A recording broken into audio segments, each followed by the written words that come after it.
L'invention, aujourd'hui, dont nous allons parler, c'est le moulin à eau. Parce qu'en fait, le moulin à eau, avant d'être un moulin vertical créant du mouvement, c'était horizontal. Et en fait, ça permettait de remonter les seaux depuis les puits. Le moulin à eau a même laissé place à l'invention du moulin à vent pour les zones où il n'y avait justement pas d'eau en fait. En fait, le fonctionnement est le même, c'est juste qu'entre l'eau et le vent, on fait avec ce qu'on a. Et nous allons donc montrer dans cette vidéo comment s'est passée cette transformation. Bonjour et bienvenue au fil du temps.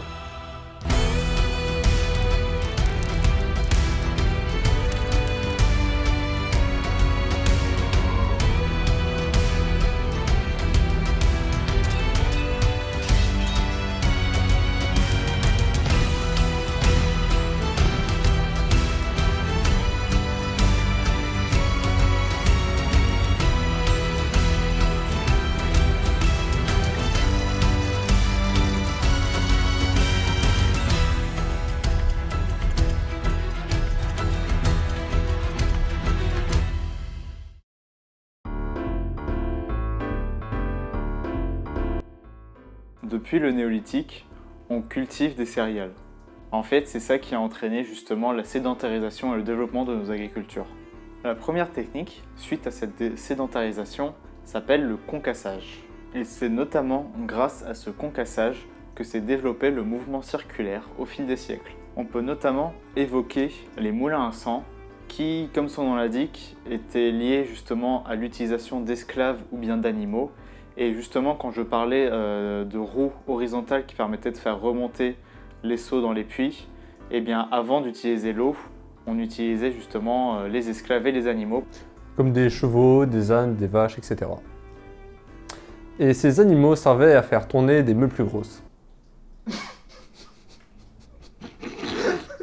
Maintenant qu'on a parlé de comment faisaient les personnes à l'époque du néolithique, justement avant l'invention des moulins à eau, on va maintenant parler justement de l'invention de ces fameux moulins à eau. Et on retrouve justement les premières traces de machines hydrauliques dans les environs de 2500 avant Jésus-Christ. On n'est pas vraiment sûr de la date parce qu'il y a beaucoup d'écrits à droite à gauche et le plus loin on a réussi à remonter c'est 2500 avant Jésus-Christ. Et du coup cette première machine hydraulique, appelée le chadouf, était à l'époque justement un levier à contrepoids. C'est justement grâce au chadouf qu'on pouvait utiliser les seaux pour les jeter dans les puits et à l'aide d'un contrepoids justement ça faisait balancer et on arrivait à remonter le seau. A savoir que c'est encore une technique très utilisée aujourd'hui, notamment dans les pays où l'accès à l'eau n'est pas encore extrêmement courante. En ce qui concerne les moulins à eau, parce que finalement c'est un peu le sujet principal de la vidéo, on peut remonter les premiers écrits qui mentionnent justement cette technologie entre guillemets aux alentours de 18 avant Jésus-Christ. Et puis ensuite, on va notamment constater que Vitruve va faire les premiers dessins des moulins justement avec une roue verticale.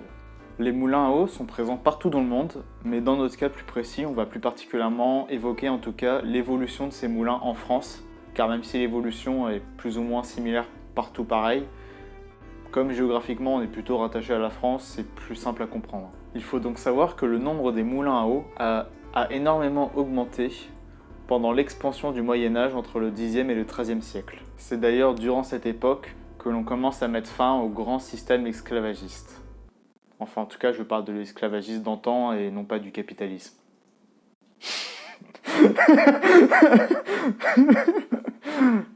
Donc entre la fin des grands systèmes esclavagistes entre l'Antiquité et le Moyen-Âge, ensuite si on prend en compte également le fait de l'augmentation des populations dans les villes, ainsi qu'un facteur agricole, c'est-à-dire l'expansion des cultures céréalières sur les terres gagnées par le défrichement et le glissement de la culture des blés vêtus Comme l'épeautre, vers les blés non vêtus, comme le seigle et le froment. qui se prêtent du coup mieux à la mouture. Cependant, l'innovation la plus importante qui va survenir intervient justement au XIe siècle par Héron d'Alexandrie qui inventa la came. Héron, petit papillon. T'es con toi. Alors la came à l'époque, ou même aujourd'hui, c'est pas exactement la même signification que la drogue, à noter, parce que apparemment ça peut faire des débats.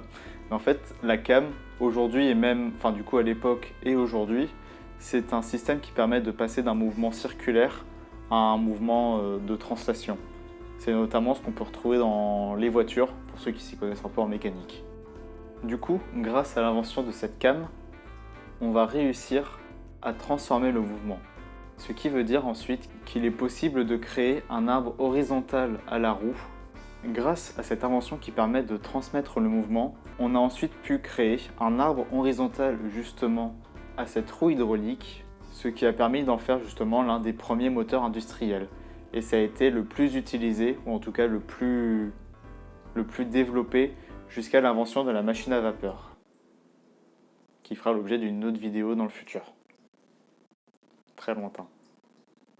A savoir du coup qu'au Moyen-Âge, la plupart des moulins à eau étaient possédés que ce soit par des seigneurs ou des monastères, car ceux-ci possédaient, en tout cas les deux conditions requises afin d'avoir des moulins à eau, c'était qu'il fallait posséder justement le cours d'eau juridiquement où on voulait installer le moulin, mais qu'on était également capable de subvenir à ses frais de construction et d'entretien, ce qui faisait donc finalement que seuls les seigneurs et les monastères étaient capables de mettre en place des moulins.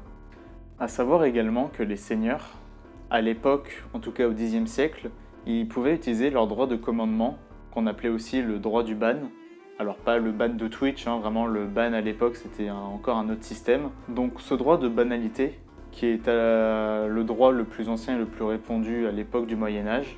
Donc tout le blé récolté dans un certain périmètre autour du moulin doit y être apporté afin d'être moulu contre une redevance fournie du coup en argent ou en or par le seigneur. Ce qui a justement développé l'usage du moulin banal. Et qui n'était pas si banal car il restait quand même un point central de l'économie. Petite anecdote supplémentaire, à savoir que du coup dans les années 1100 et quelques, donc c'était il y a longtemps, très longtemps, fort lointain, les consuls, Les ou le consul Jusqu'au consul. Un statut rédigé par les consuls de Toulouse, donc toujours en France, a été statué que le meunier pouvait garder jusqu'à 1/16e de sa production de blé. Parce qu'à l'époque, justement, quand on moulait le blé, tout celui-ci était pour le seigneur.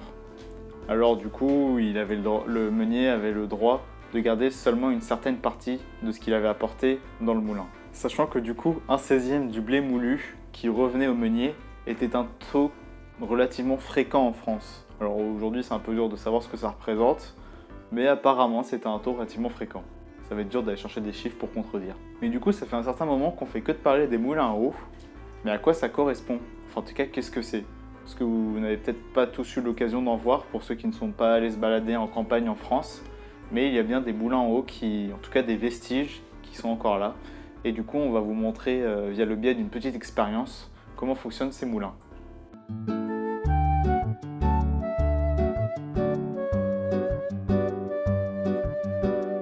Donc pour ce qui est du fonctionnement du moulin à eau, alors le fonctionnement n'est pas forcément très compliqué dans ce cas-là, je vous le rassure, enfin vous vous en doutez probablement. Donc ce qu'on va avoir, c'est que d'un côté on va avoir de l'eau du coup venant d'une rivière, d'un fleuve ou quoi que ce soit. Du coup on imagine, parce que là il faut bien imaginer parce que bon, on est un peu sur une taille réduite. Du coup on imagine le fleuve ou la rivière qui arrive là. Donc le flux d'eau va se concentrer dans ce petit tuyau qui va ensuite être propulsé sur le moulin à eau qui lui va ensuite avoir un mouvement de rotation qui derrière peut entraîner des actions mécaniques comme moudre du blé ou etc. Et à terme avec les turbines hydrauliques produire de l'électricité. Donc j'ai demandé à mon assistant réel de mettre la pompe en marche. Du coup vous pouvez voir que l'eau du coup va bien être propulsée donc là à l'aide d'une pompe, mais il faut avoir une certaine imagination pour imaginer la rivière qui arrive avec l'eau qui va couler sur le moulin qui va ensuite entraîner la rotation du moulin à eau, donc de l'arbre vertical. Ce qui va ensuite, on imagine, la rotation de plusieurs axes suivants pour créer un mouvement mécanique.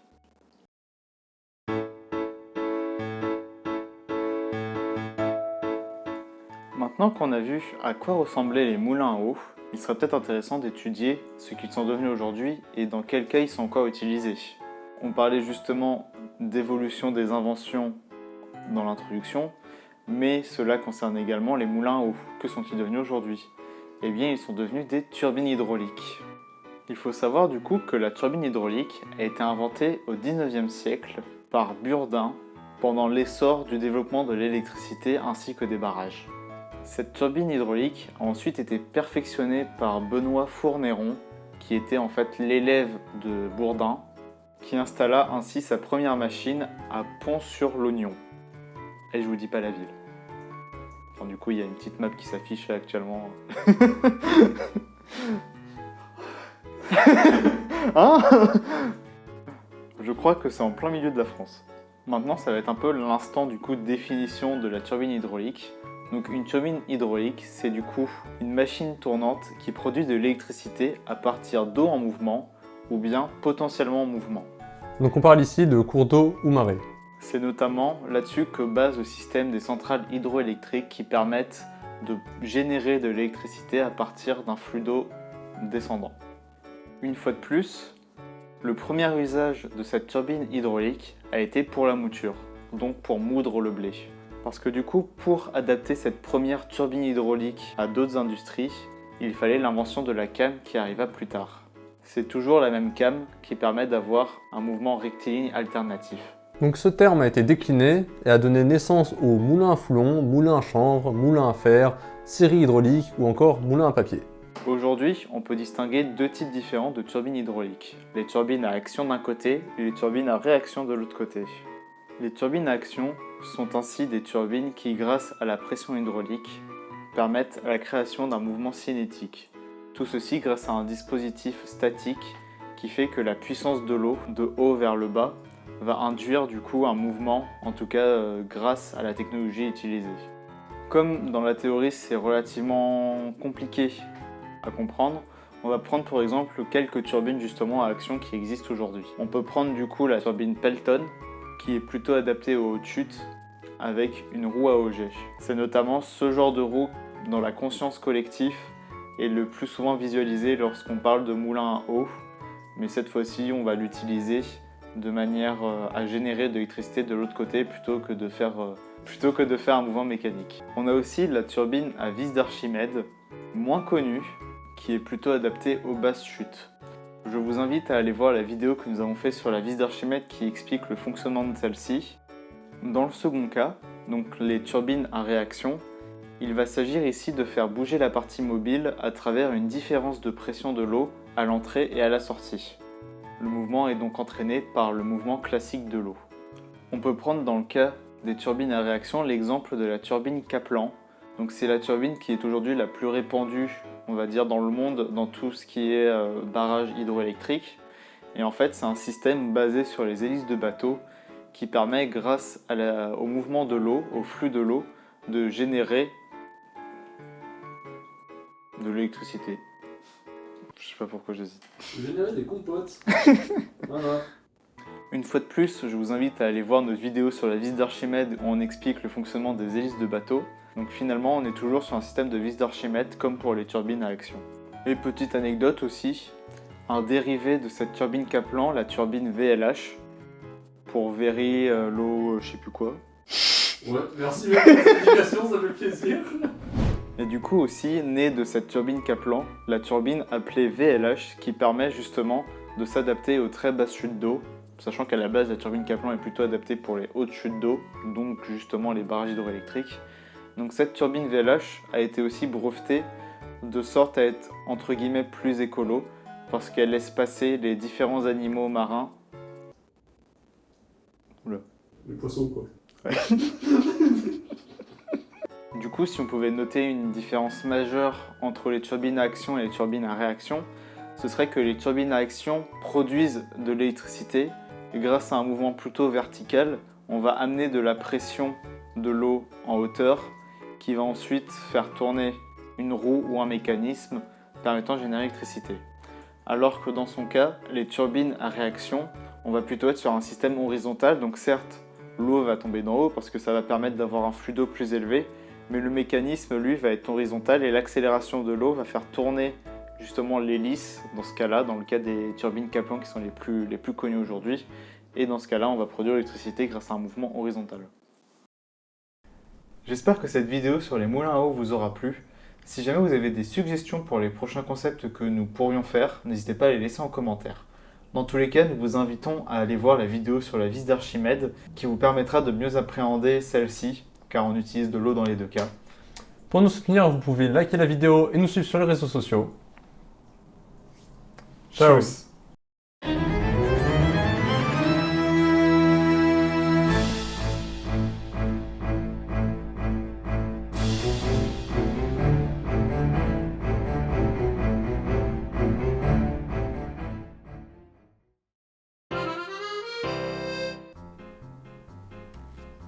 Intro terminé.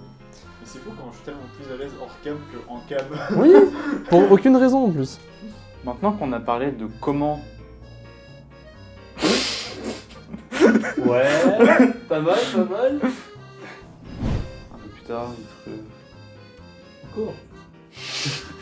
Oh, pas de vie. Mon ordi c'est comme mes potes, je comprends.